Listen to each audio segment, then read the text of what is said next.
Welcome to Awesome Movie Year, the podcast where we take a look back at an awesome year for movies, which is every year. My name is Josh Bell, film critic and writer, and I am joined by my co-host. I'm Jason Harris, filmmaker, comedian, and Wu-Dang Clan ain't nothing to fucks with. Mm-hmm. The Wu-Dang Clan? Is that a different clan than the Wu-Tang Clan? I mean, from my research, they're both related. And the Wu-Dang is obviously the clan in this movie. Mm. And they're also known as Wu-Tang. So I took a Wu-Tang song and made it Wu-Dang, Josh. All right. You're as poisonous as an 8-year-old, Josh. I don't know what that is about either, but... Jade Fox says it to Jen. The real poison is you as an 8-year-old child. Oh, right, yeah. Because you knew all this stuff that you didn't share with me. Yeah, that's not quite... Anyway. What are we talking about here? In this season of Awesome Movie Year, we are talking about the movies of the year 2000, and we are here at our foreign film pick, which is Crouching Tiger, Hidden Dragon, featuring many martial arts clans, I guess. Was it Wu-Dang, or I thought it was Wu-Dan was the name of like the training place where Chow Yun-fat's character was from. I guess sometimes these things are transliterated differently in subtitles, so it could very well be both. Transliterated? How about that? Yeah, because you know they're not. I have it as Wu-Dang in my research. Well, yeah, it could be. I mean, I think it could be both. Just like a lot of words and names in Chinese, because they're not spelled with the same letters, they have to transliterate as well as to translate. So anyway, whatever it is.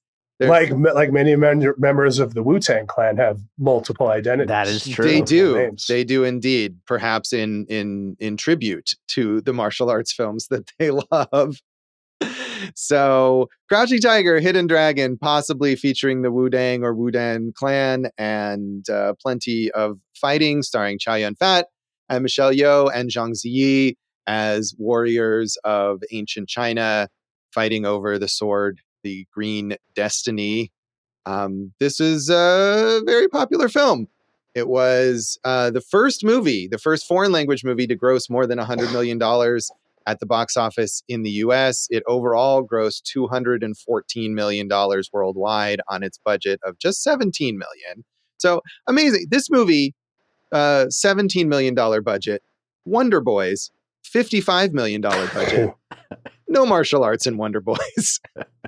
That was what was missing clearly from it. And so many opportunities now that I look back to put in some epic fights in Wonder Boys. Yeah, it is just kind of amazing to compare these things. Well, this is, co-production between like 4 different entities, 4 different countries pretty much. And I think of all the breakout hits we've covered on Awesome Movie Year, this might be the breakiest, outiest of all the hits, Josh. It could be. Yeah, I mean, and we're having this as our foreign film, but it is a substantially US-backed production, although it was made in China and in Mandarin, with the dialogue in Mandarin, and it ultimately won the Best Foreign Language Film Oscar because it was the official submission from Taiwan, which is the homeland of director Ang Lee. But definitely a movie that was made with the idea of appealing to American and Western audiences in general, rather than just to like a Chinese market and then incidentally worldwide. Right. Lee had that in his mind, and that's why he kind of he did all the subtitling himself to make sure that it matched what he wanted for American audiences. Also, I take it back because we've covered Blair Witch and like Rocky Horror. Those are more breaky or outier.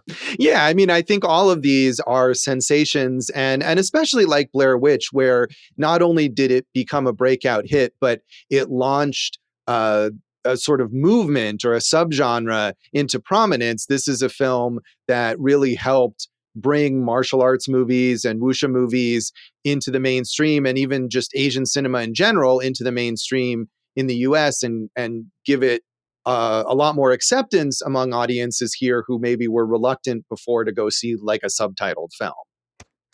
Right. And it's interesting looking back at it because it was so revelatory at the time, and now you watch it with these different set of eyes. And do you feel the same? We'll find out, Josh. Yeah. So not only was it a hit at the box office, it was also hugely acclaimed and awarded. It was nominated for 10 Oscars, including Best Picture, Best Director for Ang Lee, Best Adapted Screenplay, Best Costume Design, Best Editing, Best Original Song. It won 4 Oscars, including Best Foreign Language Film, as I said, Best Art Direction, Best Cinematography for Peter Pao, and Best Original Score for Tan Dun. It was the 7th foreign language film ever nominated in the history of the Oscars for Best Picture. So a small group there. It was a big deal. Now, of course, it would have a great shot of winning with the new Oscar body. And we see like movies like Parasite and Anatomy of a Fall breakthrough. Right. I mean, and I think that even though this is a very different kind of movie than Parasite, that the steps toward Parasite being such a sensation and being able to win Best Picture really begin with the success of this film. Again, Parasite, great movie. Perhaps not enough martial arts fights in there. We're just going to keep adding martial arts to every movie that we can think of. It won a ton of other awards as well, 4 BAFTAs, 2 Golden Globes, and many, many, many more. Was based on the novel by Wang Dulu, a Chinese author.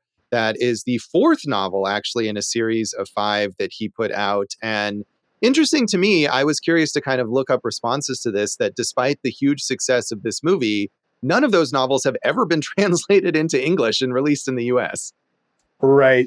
They did too. The 5th novel became the sequel to this movie. Did you watch this, Josh, the sequel? I watched part of it. I didn't have time to finish it. So we can kind of get into my thoughts on like a third of that movie maybe later. But yeah, I mean, I think both this and that sequel are maybe somewhat loosely based on those novels. But it just surprised me, given how popular this is, that no publisher ever picked up the rights to that novel and translated it into English and tried to capitalize on that. Yeah. However, there was a video game, a series of comics, and a 34-episode Taiwanese television series. Right. All of that. And yet the source material never made it here. So kind of. And nobody reads, Josh. Well, you and I read. We know Dave doesn't read, but, No. you know. Yeah, but if they translated these 5 books, would you read them, Josh? I might not read these because that's not necessarily my particular interest, but I'm sure there are people who would. And I guess those people will have to continue waiting. Critics were also very positive about this film. It got 2 thumbs up enthusiastically from Ebert and Roper. And Roger Ebert said, "This story, like all martial arts stories, is at some level just plain silly. But Ang Lee and his longtime collaborator James Schamus are unusually successful in bringing out the human elements, especially the unrealized love between the Chow Yun-fat and Michelle Yeoh characters. There are times when they're together that you forget about the swords and are just watching a man and a woman tenderly cherishing the unspoken bond between them. Like all ambitious movies, Crouching Tiger, Hidden Dragon transcends its origins and becomes one of a kind. It's glorious, unashamed escapism and surprisingly touching at the same time." Josh, what was the silliest part of this movie for you? I mean, I think some of the silliness is part of its charm. Like the fight on the tops of the bamboo trees, right, is quite silly, but it's also beautiful. And I think especially because that fight comes so late in the film, that by that point, Ang Lee has really conditioned you as a viewer, even if you've never seen a wuxia film, to understand like the world that he's built. And so you're not thinking, oh, this is silly. You're really immersed in the fight and caring about the characters and who wins. Yeah, I didn't think there was any silliness in there. It's not like Dave brought his boys from the Gorilla over there to, help make this movie here. I mean, there were no fights where someone was gonna, kind of land a blow with a sword and then slips on a banana peel. Silly is not the word I would use to describe it. No, there's none of that comedic stuff. Although there is a lot of that kind of stuff in a lot of other wuxia movies, so it's certainly an element of this genre. But yeah, there's less but not this film, I'd say. Yeah, so not so much. Yeah. Sorry, Ebert. Don't agree with you on that one. But I mean, I think what he points out, the idea that like the romance and the love story, the characters and their emotions are something that you can care about just as much as the fighting, I think that's important here and is one of the reasons why this was so successful. Not just the amazing action sequences, but the idea of being invested in the character relationships. Right. And that's kind of goes back to my initial point of like having watched it, in the theater and then not seen it since then. How much of that emotional investment do I still have with them? And the answer to that is, I think it could have used a little less of the kind of backstory stuff. There was so much of it, and a little more of the fights. yeah. I mean, there were plenty of fights, I think. I wasn't feeling like. Okay, so let's just say a little less of the backstory. Trim 10 minutes out of it. I think it's a tighter at 145. But that's me. Yeah, that's me, Josh. That's who I am. That's fair. I think especially the long sequence in the desert with it's so long. Yeah, it is very long. But on the other hand, like a lot of reviews and a lot of like current commentators on like Letterboxd and stuff highlight that as their favorite part of the film. So it obviously works for a lot of people. But I agree with you. That sequence is probably too long.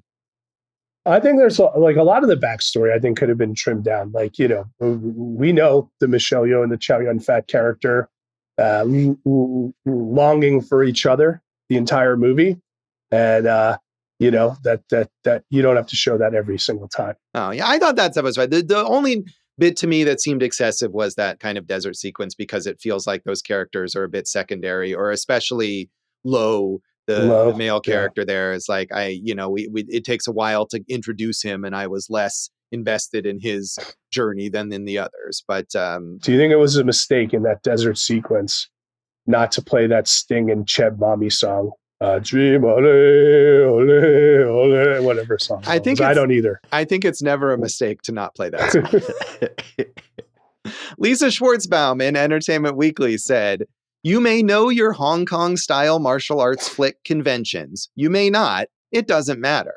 There's a moment in the first fight sequence of Ang Lee's thrilling romantic saga, Crouching Tiger, Hidden Dragon, when you realize that the filmmaker has led you to a land of epic storytelling very much his own. One fantastically independent of the laws of physics. The fights in Crouching Tiger are breathtaking, matched by Lee's ability to create psychological depth. As in so many of his projects, this is a story about the gaps between imperfect human beings and their ideals of behavior and social intercourse. Soaring and romantic, wild and serene, feminist and gutsy, Crouching Tiger, Hidden Dragon is one of the best movies of the year." Yeah, I'm going to agree with a lot of what the Baumer says here, Josh. Yeah, is that what you like to call her?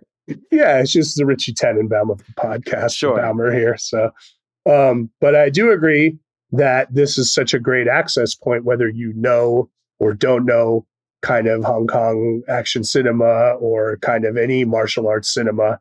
This is a great way in. Yeah, I mean, and I think going back to what I was saying before, it clearly was a way in for a lot of people because it achieved this level of success beyond the niche of fans of this kind of film.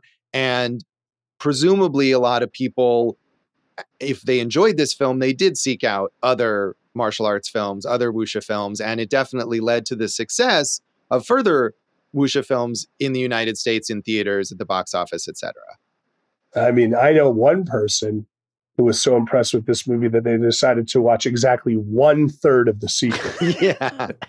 Well, I had, between the time that I did that and when I first saw this movie, I have seen other wuxia films. And certainly the sequel is not particularly well regarded. If I wanted to just explore this genre, there would have been some better options. But I thought it was relevant for this podcast. And I had some other shit to do, man. Come on. Yeah, we appreciate those 38 minutes you spent with the sequel. Someone else on this podcast watched 0 minutes of that sequel. So, Dave. Yeah, definitely me. Finally, Desson Thompson in the Washington Post said, "Like the warriors who effortlessly saunter up the sides of buildings, flit across rooftops, and even skim across lakes, Crouching Tiger, Hidden Dragon is magnificently nonchalant about its magic. To these ancient Chinese warriors, who live in a world governed by mysticism, tradition, unseen spirits, and their unswerving discipline, this gravity-defying behavior is all in a day's work. they're as liable to astrally hop into the uppermost branches of a bamboo plant as they are to engage in polite conversation. But director Ang Lee never panders to your postmodern sensibilities with coy contemporary references. He simply invites you to take vicarious flight, mind open, no questions asked. I recommend a fully committed leap. I didn't get anything with unseen spirits in this film. No, I didn't really either. And in fact, one of the things in the sequel that I seemed to me to be like a poor choice was that they lean into that. Like there are clearly mystical things going on, even just in the portion that I watched. It's obviously a fantasy world. It's definitely trying to be like Game of Thrones-y with martial arts or whatever. And there's mystical elements a lot of the time in these kinds of films. But to me, other than the fact that obviously the way they're fighting is not realistic, it didn't seem to be magical per se. I mean, we can talk about the ending later. That to me was the only moment where it felt like there might be something mystical. And it's really just about leaving it open kind of for interpretation, I think. Of course, Mystical, a member of Master P's No Limit Soldiers, not the Wu-Tang Clan. Yeah, Jason's going to eventually turn this into just a hip-hop related episode. Name drop. When are we doing 8 Mile, guys? We got to do 8 Mile. Oh, man. Dave's all in on 8 Mile. Maybe if they added some martial arts to that, right? That could have been something. You have a rap battle and you have a martial arts battle. It all ties together. That sounds like something that RZA could put together. Yeah. Actually, it really does, come to think of it. So, Jason, you saw this in the theater? Yeah, I feel like I did. Maybe I didn't. Maybe this was back in my Blockbuster video days. And I mean, this was one of those movies you kept hearing about and you had to see. And I'd never seen anything like it. I mean, those fight sequences are still pretty singular. I know there's been a lot of imitators, but it's like if you watch The Matrix for the first time, right? And now you see all these different imitators. So I think I was pretty enthralled with it the first time. This time, I still think I love the fight sequences. I think there was, like I said, a little too much of the backstory. Yeah, I'm not sure if I saw this in theaters either, but if not, it was also probably soon after it came out on home video. I certainly would have been interested. I'd seen other Ang Lee movies, and I don't think I'd ever seen a Chinese martial arts film, a wuxia film, before this. I had, of course, seen The Matrix, and Yuan Wu-ping, who is the fight choreographer here, also was a fight choreographer on The Matrix. And that was probably one reason for me, at least, that I would have been excited to see this. But I definitely liked it at the time. I liked it again. This time, the fight scenes are still amazing. I think, although I agree with you about trimming some of that backstory, especially that desert sequence, I really was invested in the emotional relationship between Chow Yun-fat and Michelle Yeoh's characters this time, and I wouldn't have really trimmed any of that. But overall, I thought this was very good before. I thought it was very good now. I'm not like a huge martial arts movie fan per se. I think you need to give me something beyond just, hey, here's a cool fight. And I think this movie does that. And also the fights are great. I agree. I just wanted a little tighter. I do like this genre. And, you know, when I look at it, I'm like, man, there's so much more I can watch and should watch. Like, I like what I've seen from it, but I have to admit, I haven't seen a lot of wuxia movies. Yeah, I haven't either. I mean, I have seen a handful more since this and other martial arts movies. I mean, you know, we did our episode on Meals on Wheels, the Jackie Chan film, and seen, you know, a handful of his films as well, you know, more contemporary martial arts films. But there's certainly a vast world of this genre that I'm not familiar with. Also, Chow Yun-fat, connective tissue with this season between John Woo and Ang Lee, right? Mm-hmm. We're having a Chow Yun-fat moment, Pei-pei. And he's worth a moment. He's great. So, Dave, did you see this when it was first out? I'm sure I rented it. I didn't see it in the theater. And I'm not super familiar with, you know, a lot of these movies, but I did seek out like all the Shaolin movies that were sampled in the Wu-Tang albums back in high school. And so I at least watched them all like once, but I haven't really dug in as much as I probably should. Well, that probably puts you ahead of both of us, really, if you watched all those old ones. A lot of them, yeah. Yeah. Can you just call the RZA and get him to guest on this show, Dave? I wish. I want him as a permanent piecing it together guest. Oh, perfect. So anything else you want to say about the background of this film, Jason? Well, I mean, I think really what we have to say, again, is like, So these books you said were published in 1941 and 42. And then this was the 19th highest grossing film worldwide in 2000. So you mentioned it's the first to break 100 million foreign film in the US, like 10 Oscar nods. This was a real sensation. Yeah, it was. And I mean, and I think that even if I hadn't been interested in martial arts movies or Ang Lee or whatever, like this movie was such a big deal that you had to see it. Yeah. I agree, Josh. I agree with you. Now, Josh, do you think this film has more or less martial arts fights than Ang Lee's The Wedding Banquet? I'm going to guess more, but all right. We'll see. I'll take they are remaking The Wedding Banquet. They just announced that recently. So maybe they'll add some martial arts to it. Yeah, I've mentioned this book before on here, but Hope on Film, Ted Hope, his collaborator, James Shamus, was one of the co-writers here, and he was one of the producers on the early Ang Lee movies, those first three, which The Wedding Banquet is a part of. Definitely recommend that book. Get some really good insight into the early working days of Ang Lee. Well, we'll come back and talk more of our general thoughts on Crouching Tiger, Hidden Dragon.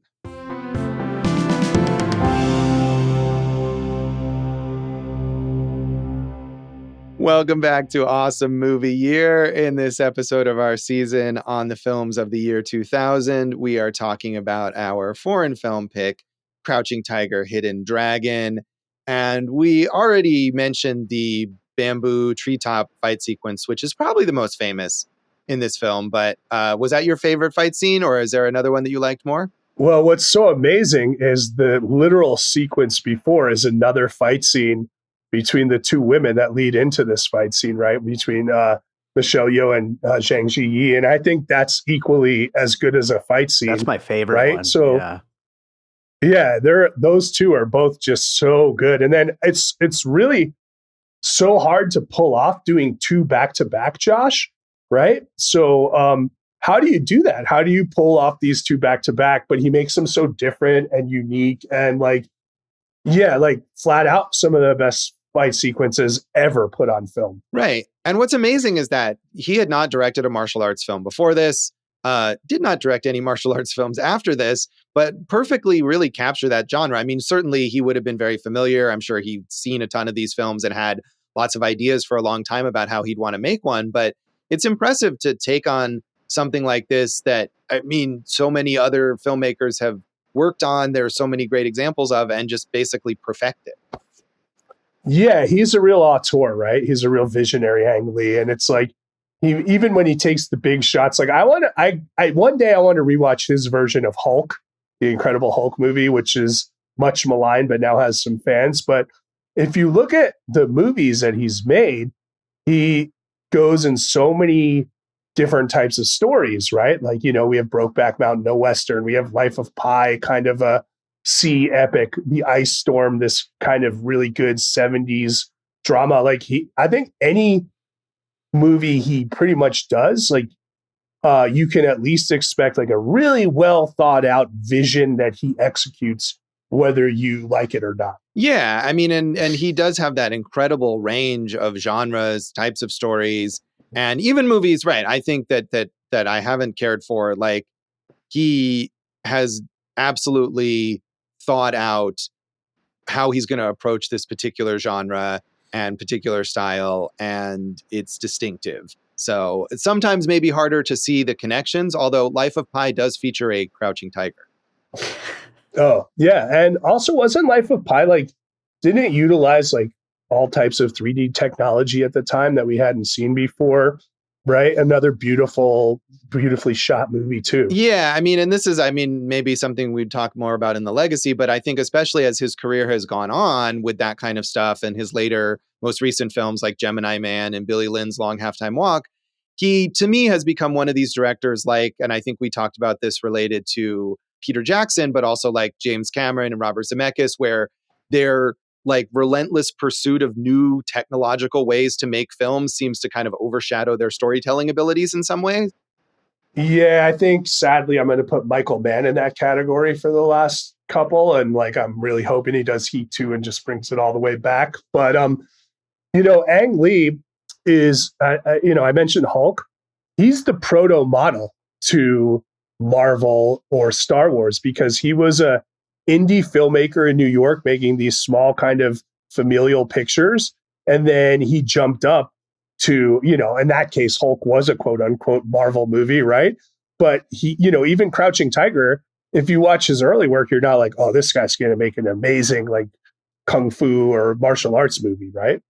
Yeah, I mean, and the thing about Hulk is whether you like it or not, and as you said, it was not very well regarded when it came out. It certainly has its following now. But as we were just talking about with Ang Lee films, he clearly had a very distinctive vision for it. He clearly thought about how do you make a movie about a comic book superhero. One of the things in that film that's really distinctive is the way that it's set up to look like comic book panels. And I think that was a time when it was prior to the Marvel Cinematic Universe, when you could come in as a visionary director and put your particular stamp on those characters, which is not something that Marvel really allows filmmakers to do now. And so even if that movie was a failure, it did allow him the level of artistic freedom that he wouldn't get if he was hired to do something like that now. I'm Nick Nolte. I'm going to explode you in the sky.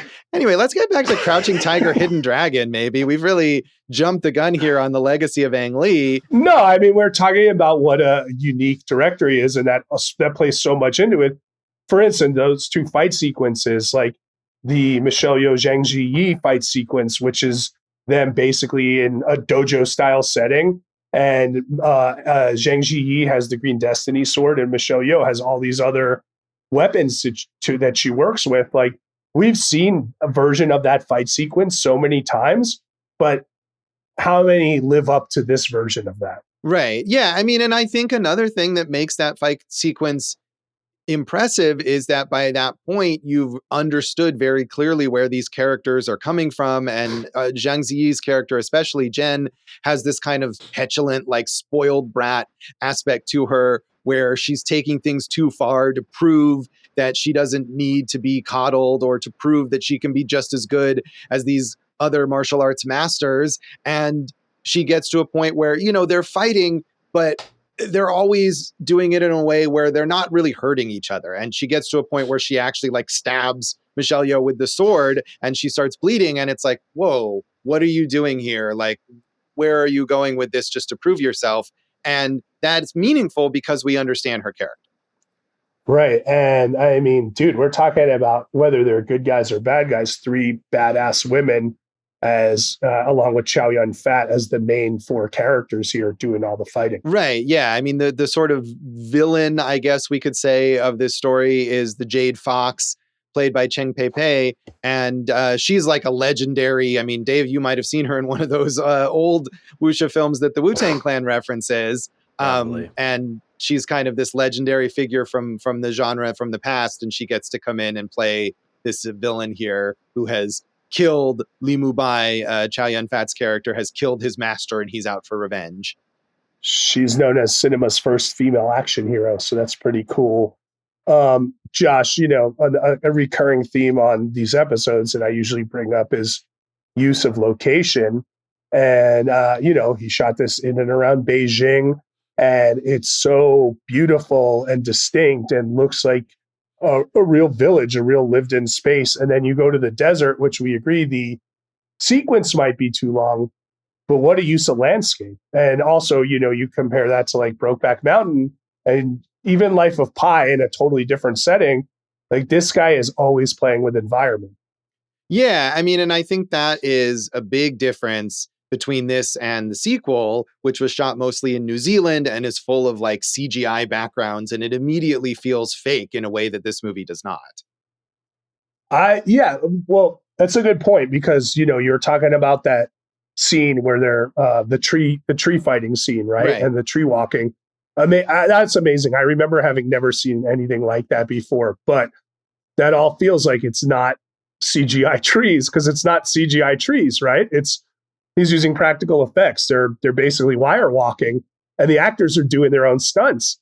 And you can't replicate the emotional impact of that with CGI still to this day. Right. Yeah, it really makes a difference. And they did use CGI to remove the wires, but other than that, it was all done practically. And I think that it makes a big difference, that it feels like a real world that you're dropped into. You know, another thing, again, to kind of compare with the sequel, is that the sequel opens with this like dump of exposition in a voiceover from Michelle Yeoh, and this movie has none of that. And maybe you don't understand every little detail of this world, but you're immersed in it immediately and you understand everything that you need to know. And as long as you understand the stakes for the main characters, that's what matters. Right. I do think the plot sometimes, like, hey, look, who am I to judge 1/5 of the Crane Iron dynasty? Don't get me wrong. But it does get a little too muddled. Like, maybe had we eliminated one or two things and kind of cleared the through line a little, it might have been more effective, at least for me. But what do you think? Do you agree? Yeah, maybe. I mean, I going into this, I think I either remembered or had the impression that the plot was very convoluted, and it didn't really feel that way to me. It felt fairly straightforward from moment to moment. Even if maybe we explained it right now to someone who had never seen it, it would sound confusing. From one scene to the next, I felt like I understood what was going on and what was at stake and what the characters were trying to do. But I mean, I agree with you that as the sort of fourth chapter of something, maybe it feels like there's things that we're missing, but that might be part of the point too. One thing like Richard Roper mentioned in the Ebert and Roper review is that he said it feels like you've been dropped into this like sort of the middle of this pulp fiction. I mean, this was definitely a literal pulp story. It was serialized in a magazine when it was first released. And that's part of its charm. It makes me think of like Star Wars, where George Lucas wanted that effect of this is episode 4 of something and things have been going on before this and things will be going on after this and you're getting a snippet of it. And I think that's kind of what they're going for here. I'm all for that. I mean, I think, you got to give the audience enough credit to interpret and catch up on their own. So I'm all for that. I want to say Michelle Yeoh watching this movie made me really happy that she won an Oscar last year. And I think, and hey, man, Cate Blanchett just killed it in Tar, and we all thought, this was 2 years ago, I guess now. I don't even know who won Best Actress this last year anymore. Who won it this? Lily? No, Emma Stone. She was great too. Okay, I just did a lot off my head there. But I was really, it was supposed to be everyone, Cate Blanchett, she's a runaway Tar. And then, of course, Everything Everywhere All at Once caught fire and just kind of won a bunch of stuff. But of all those things, like maybe Michelle Yeoh at the beginning would have been the least expected. And whether it's here's a nod to your career or like we're singling out this performance, I'm really glad she got that recognition. Yeah, absolutely. And I think this is the kind of genre where great performances, great acting performances aren't necessarily like the thing that people think of first. You think of action, choreography, maybe cinematography or whatever. But one of the reasons that this movie is so good is because Ang Lee cares about the performances and because these actors are putting their full effort into it. And not just Michelle Yeoh, but Chow Yun-fat and Zhang Ziyi, especially too, because this was, she hadn't really done much and this was a huge breakout role for her. And she's also great. Like that goes a long way toward bringing audiences in, especially if they haven't seen this kind of movie before and they can get invested in the characters because the performances are so good. She was a real breakout star from this one, but all of those main 4 that we mentioned, I think really hold up their end on this one. Yeah, absolutely. I mean, I think watching it this time, maybe I was most impressed with Zhang Ziyi because I think I haven't seen her as much. I mean, Michelle Yeoh won that Oscar and especially has had such a greater presence in like mainstream American cinema in the last several years because of that and leading up to that. And Zhang Ziyi still, I mean, she's in American movies now and then, but she's mostly in films in China that I don't generally end up seeing. So it was a reminder of how good she really is. Josh, how come you don't go to China and watch more movies? Well, they are available here, most of them, not all of them. But, as much as I love movies, I am not going to travel across the globe to see a film. That's just not something I'm doing. But I wouldn't be surprised if someone in Dave's Popcorn and Puzzle Pieces group do it, though. Yeah, I mean, people travel all sorts of distances to go to major film festivals and stuff like that. It could absolutely happen. But that's a little different. Yeah. But no, I mean, I just thought she was really good. I want to highlight the fight scene in the restaurant, which does have, a bit of a sense of humor as she's sitting there and it starts out with her, she's lived this very privileged life and she goes into this kind of rough and tumble tavern and she orders this ridiculous amount of fancy food. And the waiter is like, I have to go to another restaurant to get that for you. And so it's sort of a depiction of how, on the one hand, she's this fierce warrior. On the other hand, she maybe doesn't have a lot of common sense. And then all these guys come to challenge her and she's fighting half of them just like while she's sitting and, sipping her tea or whatever. I really enjoyed that sequence. I agree with you. And we've talked about his work as a director of what he clearly loves Western movies, right? Like Westerns, right? Not movies from the West, but Westerns. And that really felt like a good old fashioned slug 'em out, knock 'em out Western bar sequence to me. Yeah, absolutely. And I don't know if we could say that he made like a straightforward Western exactly. I mean, you probably wouldn't. I don't know if I would call Brokeback Mountain like a straightforward Western. And he made this film Ride with the Devil, which I think is. I didn't like that movie. I kind of liked it, and that's sort of a Western, but also has other elements. So I don't know. I'd be happy to see him do just like a straight ahead Western someday. I don't know if that's ever on his. I think it's time for someone to really knock a modern day Western out. Kevin Costner's got a whole big one coming out. Yeah. Dave already put part 2 as his third best movie of the year. Yeah. But not part 1? Oh, well, he didn't see it yet. Okay.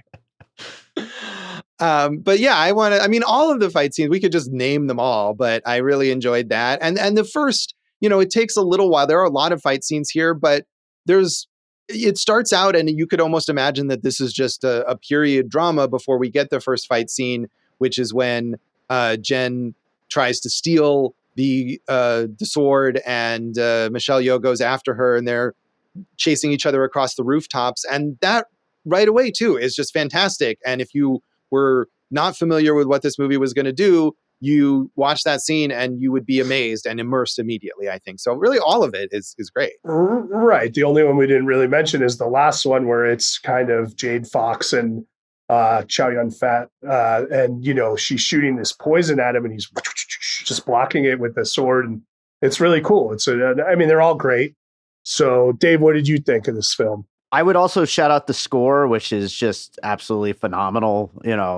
So damn good. I also wanted to just kind of throw out a little shout out to if I had been doing a piecing it together episode on this movie back in 2000, the video game The Legend of Cage. I don't know if either of you guys ever played this. It was back in the 80s. It was an arcade and Nintendo game where you jump really floaty like across treetops while fighting each other with swords.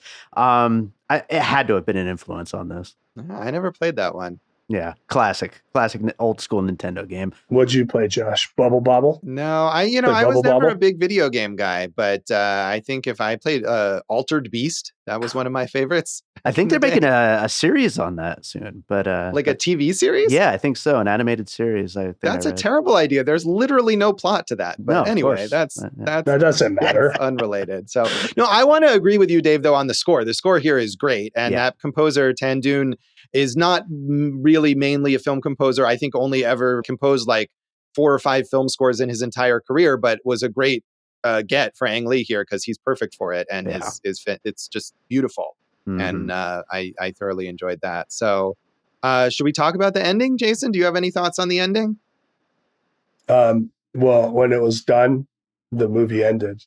Jason with the insights here. Thank you. No, I mean, it's fine. It's a wrap-up ending. It didn't really do much for me one way or the other. Well, I mean, I guess I'm thinking about the interpretation of what Zhang Ziyi's character does there at the end, which again, to me was like the one moment of potential kind of mysticism where she jumps off of that ledge and references the idea that, you can make a wish. And she's obviously feeling guilt for her part in the death of Li Mubai. And is she doing that because she believes that it can somehow bring him back? Is she doing that because she is wanting to kill herself? Is she doing it out of love for Lo? What is going on there? And do you think she dies there? Yeah, so no, because they made a sequel. But she's not in the sequel. But okay, gotcha. So fair. Well, here's the thing, right? That the thing with the wish is like it's based on the old legend that they talk about in the desert sequence. And they say you have to be pure of heart, right? To make the wish. So if she's feeling guilt, then is she pure of heart at that point in time? One. two, she doesn't wish to bring him back. She wishes that she and Lo could be back in the desert together, right? Um, so yeah, I could see it as a purifying thing, but I could also just see it as like her being like, "Peace, brah, I did it." Yeah, that seems like it would fit with the tone of this film very well. What did you think? Yeah, I don't know. I mean, I like the idea. I like kind of ambiguous endings, and I sometimes get frustrated with people who insist on having to be one correct interpretation of an ambiguous ending. I think it's a moment where you're left to wonder, and it's part of the sort of mysticism of the movie and the ethereal quality of it, even if it's not, as we said, getting into a lot of like magical things early on. I think there is that sense of otherworldliness to it, and the ending emphasizes that. I did not think she killed herself because, one, we've seen that she can jump and float anywhere. And also, two, when she does do this kind of, dive off the mountain, she does catch the air and kind of float as well. Right. We see her at the end where she looks like she's floating. She doesn't look like she's falling, but is that just sort of an artistic representation of the end of her life? We don't know for sure. But I was intrigued by that. I didn't remember it ending that way, and I thought it was a daring way to go out for Ang Lee without giving you, a more resolved finale. It fits the piece, Josh. Indeed. It fits the piece. It does. So should we rate this out of 5 green destinies, the sword? Sure. 5 swords of destiny. Is that what we're doing? Yeah. 3.5 for me. 5 stars for all the action. And just a little too much in between there. Not to say I didn't like the backstory, it's just a little too much. Yeah, I give it 3.5 too. But I mean, that's a very positive rating for me. And like I said, this is not my favorite genre per se, but I think this is probably one of my favorite movies in the genre. And I agree, especially that desert sequence really kind of dragged. But overall, is a really good movie. I think it held up to my memory of it. So, Dave, how would you rate this? I'm also going 3.5. Incredibly well made in every regard. Solid all around. 3.5 all the way through, Josh. I'll take it since you decided to jump off of a mountain while Dave was talking there. We'll be back with the legacy of Crouching Tiger, Hidden Dragon. I could have done it. I just had to cough.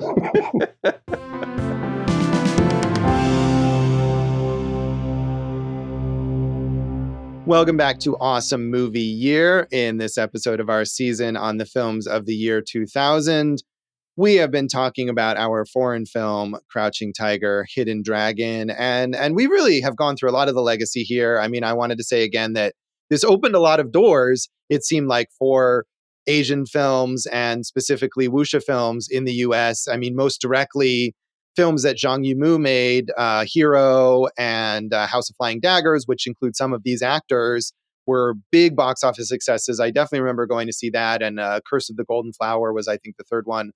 All of those got major theatrical releases here in the US. And I think it's still a lot likelier now that these kinds of movies will make it to theaters here than it used to be. So do you have any favorite martial arts films like this, Jason? Yeah, I was going to shout one out, but I also was going to tell you not just these kind of straightforward ones, but kind of those offbeat ones like Kung Fu Hustle and Shaolin Soccer, I think, were also kind of the door was kicked open for them by this. There's a movie that's amazing that I don't know if anyone's seen it in a very long time called The Emperor and the Assassin. Have you ever seen that film? I don't think so. Yeah, it's a beautiful, stunning movie. I would recommend that movie. Oh, all right. Yeah, I mean, I enjoyed those Zhang Yimou movies, which are just visually really impressive, and his use of color and everything like that. But, I feel like for me, maybe a little of these movies goes a long way. We know that because you only watched a little of the series. Right. I did intend to watch all of it. And I thought I was going to do this whole Michelle Yeoh marathon, and I watched The Heroic Trio, which is a Johnny To movie that she made in 1993. It's a martial arts film, but it's also this kind of like superhero-y thing. And it's incredibly. Like, talk about whether this is silly. Like, that movie is like extraordinarily silly, but it's fun. I mean, it's completely ridiculous, and it was a little much for me, but it was fun. And I then was going to watch this sequel, and I didn't have time to get all the way through it. But just watching a bit of it, I mean, like I said, first of all, you can see that it looks so much faker than this does. It's from 2016 and it's a Netflix original movie, and it looks like a Netflix original movie from 2016.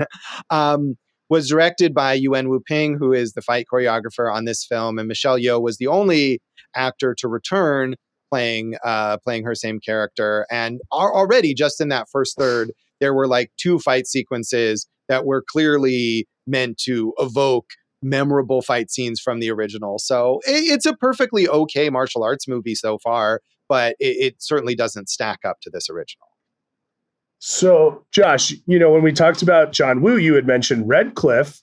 I mean, Redcliffe kind of falls in this genre, correct? Yeah, I guess I was looking at some Letterboxd list of wuxia movies to try to remind myself which ones that I had seen, and it had that on there. And to me, that genre, like Redcliffe, is a historical film, but it doesn't. It takes place like during World War II, I believe. And to me, wuxia films have to take place during this historical period, during this sort of like classical Chinese period of history. So I'm not a scholar of these, though, so maybe some people do consider that. And I really liked Redcliffe. As I think we said in our Mission Impossible 2 episode, I've only seen the condensed 1-part American version, but I thought it was really good.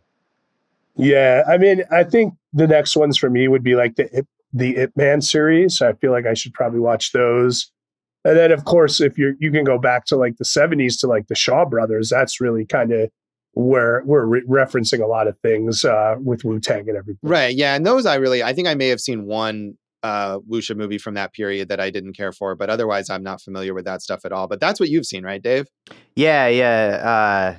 I think Five Deadly Venoms was one that I really loved back then. But yeah, it was in high school. I had like a whole VHS box set. And those, of course, also big influences on Quentin Tarantino with like the Kill Bill movies and stuff like that. So, so many different avenues to explore related to this stuff. Right. And Kill Bill Part 1, you really kind of look at a movie like this and look at a movie like that, and you're like, wow, this is great because you see the influences, but these guys are really doing their own thing with those influences. Yeah, absolutely. So we've talked a lot already about the career of Ang Lee. Not sure what he's doing next. Supposedly was working on a Bruce Lee biopic, but the last movie he made was in 2019, so it's been a little while. Did you see that just recently he disavowed 3D technology? Well, that's good because I said, I feel like he had really gotten lost in the weeds of that. And Gemini Man was bad because he, like Peter Jackson, I don't understand why, Peter Jackson and James Cameron and Ang Lee got so obsessed with high frame rates, which makes movies look awful. And Gemini Man looked like Will Smith, play acting a stunt show at an amusement park or whatever. It was so bad. So I hope maybe he'd get back to some just human storytelling in whatever he does next. Yeah, I agree. Humans. Yeah. Good for stories. Thank you. Do you have a favorite Ang Lee movie, Jason? Ooh, good question. Good question. Yeah, I do have a favorite Ang Lee movie. I'm glad you asked that question. The Ice Storm I watched for the first time last year, made my top 10 first time watches. That movie's great. Yeah, I really liked it when I first saw it, and I haven't seen it in a long time. I would want to shout out Lust Caution, which I also haven't seen, I think, since it was first released and was very controversial for all its sexually explicit elements. But I thought that was a really good kind of intimate character drama that was a bit underrated. So that's a really good one. But again, I hope to see him, whatever he ends up doing next, I hope he recaptures the magic of some of his earlier films. Well, speaking of the earlier films, I would like to go back and watch that kind of trilogy of Asians in America and the mix of cultures with Pushing Hands, The Wedding Banquet, and Eat, Drink, Man, Woman. I haven't seen any of those, and I'd really like to see those. Yeah, I have seen Eat, Drink, Man, Woman, which I liked. And as I said, there's just recently announced a big remake of The Wedding Banquet from Andrew Ahn, who directed Fire Island and Driveways, which is, I know, a film that, Jason, that you and I both really liked. So I'm curious to see what he does with that, with Kelly Marie Tran and Lily Gladstone and Bowen Yang. Interesting mix of people in that one. Yeah, I like that. That trilogy that I mentioned is known as the Father Knows Best trilogy. So, lots of interesting stuff there.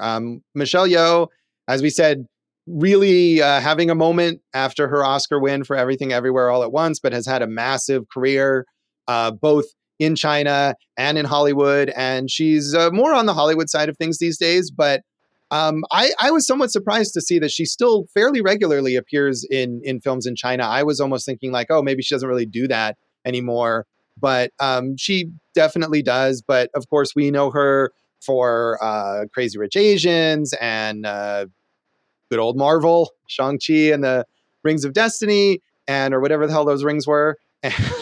And on Star Trek recently, she's going to be in the Wicked movies and in Avatar 3 and 4, whenever the hell those come out. So it's great to see her after such a long career having this bigger moment as she's like in her 60s. And one of the best physical actors of the, last 100 years, I'd say. Yeah, absolutely. Chow Yun-fat had a brief moment of Hollywood films around this time, but it didn't really seem to work out for him. So he hasn't made an English language movie since 2009, but still very prolific, acting in Hong Kong. And as we said, great collaborations with John Woo earlier in his career. Yeah, and we've mentioned a couple of those, The Killer and Hard Boiled. They've done 5 together. Watch those movies. Yeah, a lot of fun there. We watched Hard Boiled together. I'd be curious to see The Killer as well. Zhang Ziyi, this was a big breakout role for her, and she went on to do a bunch of major films in China, including a couple of those Zhang Yimou movies, Hero and House of Flying Daggers. She worked with Wong Kar-wai on 2046 and The Grandmaster. She worked with John Woo on The Crossing, and she's also occasionally still in Hollywood movies, including Godzilla, King of the Monsters, which is Dave, you're the Godzilla expert. That was probably a weak point of that franchise, would you say? Yeah, pretty not good. Yeah. For The Grandmaster, she won 12 different Best Actress awards to become the most awarded Chinese actress for a single film. Wow. Yeah, that's a Wong Kar-wai martial arts film. So, an interesting, like Ang Lee, someone who's known for more like intimate character dramas, moving into that genre and seeing what he can do with it. He can make a movie that gets a lot of awards for the lead actress. Right. Josh. I thought maybe you'd have something to add there, but you didn't.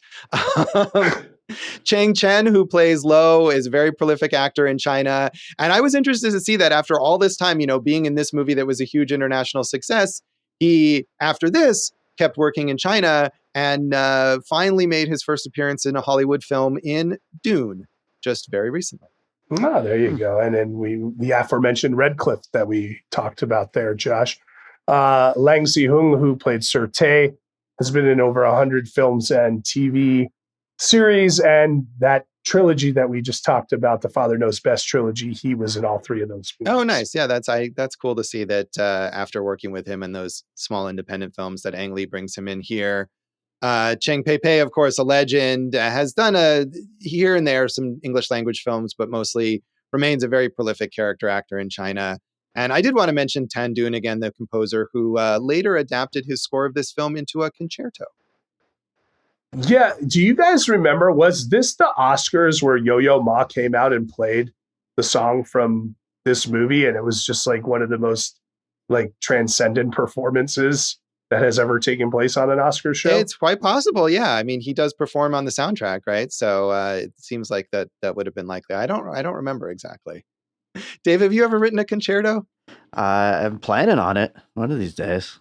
Oh, nice. Are you? No. Is it in the mix for you? Not really, but we'll see. I would believe it. Like you should have just said yes, because I would be like, yeah, Dave can write a concerto. I believe that. Maybe Jason's right. I was looking it up right now. Yeah, he did perform that on the Oscars. Yeah. Nice.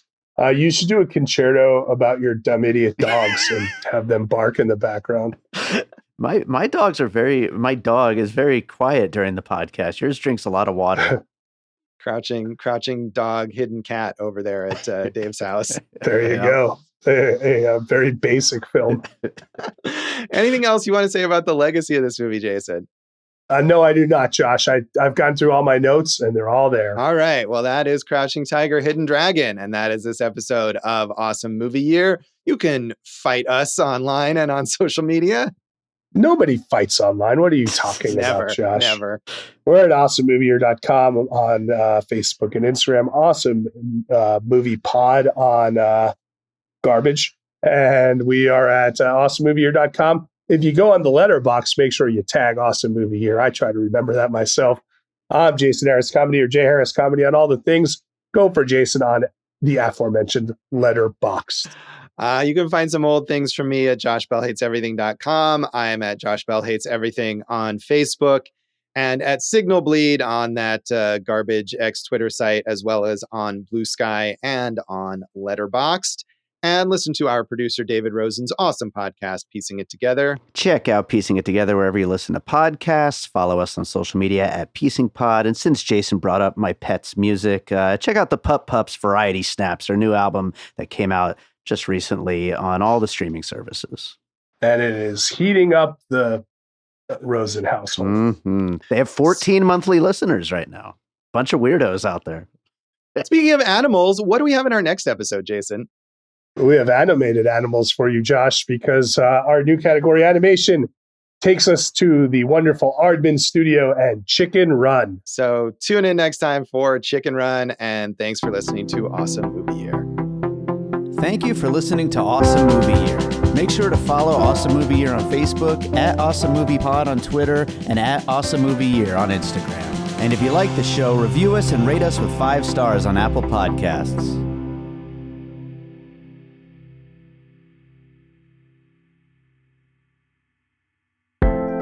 An All Points West production, produced by David Rosen in Las Vegas. Speaking of animals, Jason, what's in our next episode? It's a movie about an animal? What? Give me more, Josh. Give me more. It's Come on. It's Chicken Run, Jason. So. Well, you didn't really give me more there, Josh, but that's fine. It's Chicken Run. Finally, we're getting over to the great studio that makes Chicken Run. Shall we just do this all over again, maybe? Yeah, let's do it again. What's the studio again, Josh? Aardman. It's our Aardman, animation yeah. episode. Okay.